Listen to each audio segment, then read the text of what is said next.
इतिहास में कुछ ऐसे व्यक्ति होते हैं जिनका जीवन स्वयं एक संदेश बन जाता है। एक ऐसा राजा जिसने हजारों लोगों की हत्या करवाई, लेकिन वही राजा आगे चलकर अहिंसा और शांति का सबसे बड़ा समर्थक बन जाता है। आज इतिहास की बात में हम जानेंगे सम्राट अशोक की कहानी, जिसने पूरे भारत के इतिहास की दशा बदल दी थी। सम्राट अशोक मौर्य वंश के तीसरे सबसे शक्तिशाली शासक थे। वे महान सम्राट चंद्रगुप्त मौर्य के पुत्र थे और सम्राट बिंदुसार के पुत्र थे। उनका शासनकाल लगभग 268 ईसा पूर्व से 232 ईसा पूर्व तक रहा था। अशोक के शासन में मौर्य साम्राज्य उत्तर में अफगानिस्तान से लेकर दक्षिण में कर्नाटक तक फैल गया था। अपने प्रारंभिक जीवन में अशोक अत्यंत क्रूर और निर्दयी माने जाते थे। राज्य प्राप्त करने के लिए उन्होंने अपने ही कई भाइयों की हत्या करवा दी थी। उनकी क्रूरता के कारण उन्हें चंड अशोक कहा जाता था।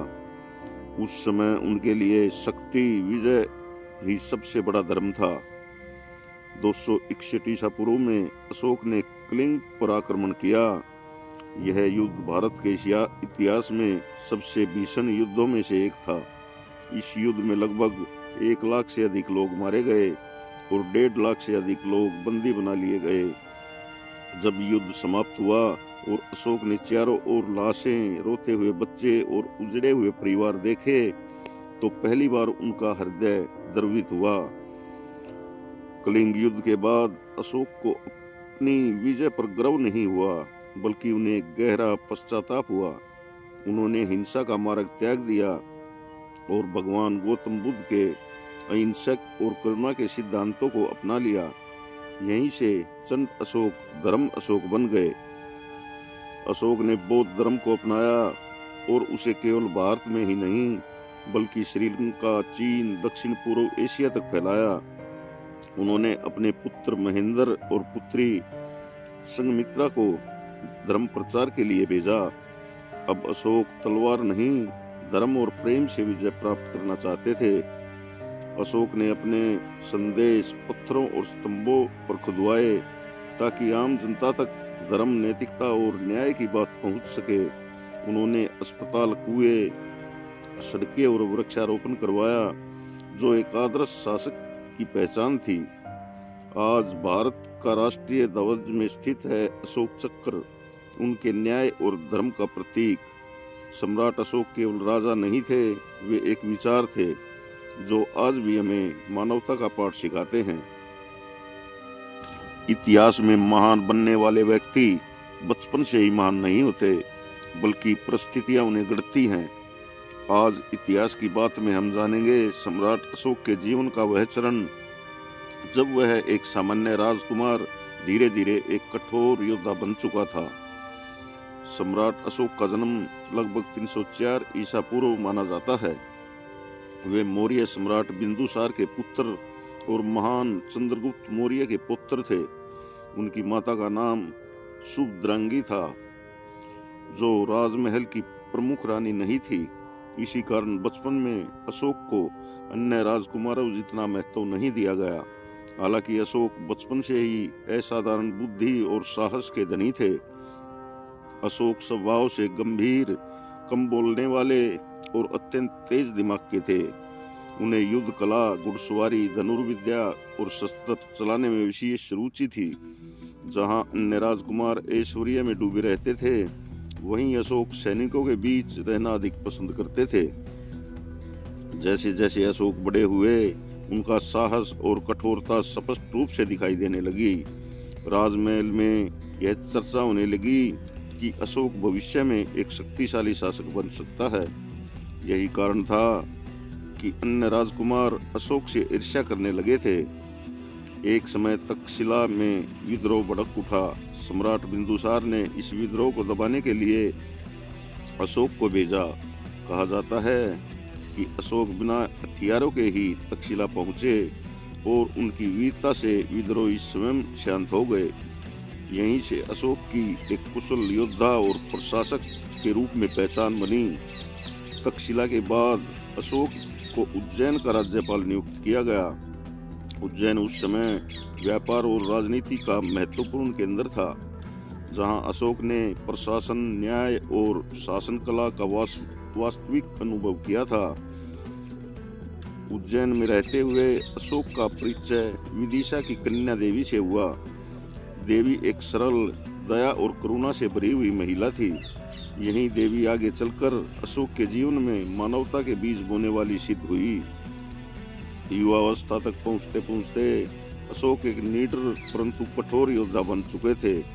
राज्य प्राप्त करने की लालसा और सत्ता की राजनीति ने उन्हें निर्दयी बना दिया था।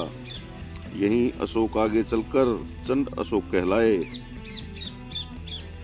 तो दोस्तों, सम्राट अशोक का बचपन और जवानी हमें यही दिखाती है कि परिस्थिति व्यक्ति के स्वभाव को कैसे आकार देती है। यह वही अशोक थे जो आगे चलकर कलिंग युद्ध के बाद एक महान सम्राट बने थे।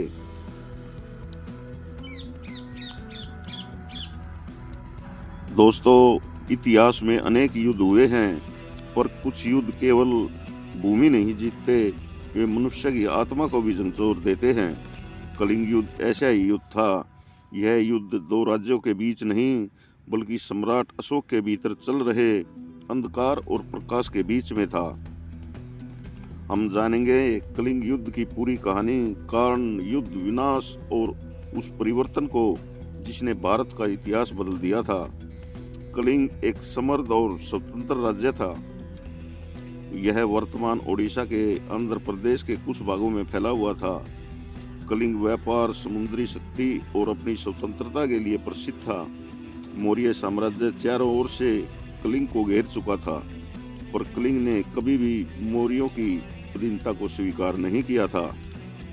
सम्राट अशोक तब तक लगभग पूरे भारतवर्ष को जीत चुके थे, परंतु कलिंग पर का स्वतंत्र रहना उनके साम्राज्य के बीच एक चुनौती बन चुका था।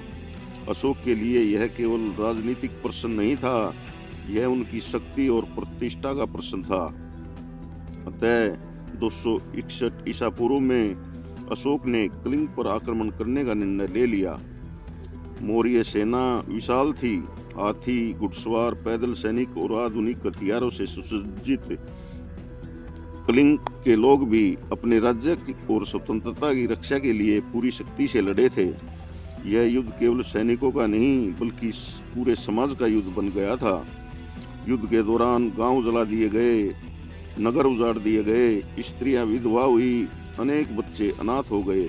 इतिहासकारों के अनुसार इस युद्ध में लगभग 1 लाख से अधिक लोग मारे गए, 1.5 लाख से अधिक बंदी बनाए गए और असंख्य लोग घायल हुए। अतः मौर्य सेना विजयी हुई। कलिंग पर अशोक का अधिकार हो गया, पर यह विजय अन्य विजयों जैसी नहीं थी। जब अशोक युद्ध भूमि में पहुंचे और चारों ओर लाशें, कर्राते घायल और रोते हुए परिजन देखे तो उनका हृदय कांप गया।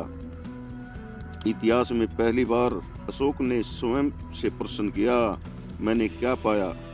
राज्य मिल गया, परंतु शांति खो गई।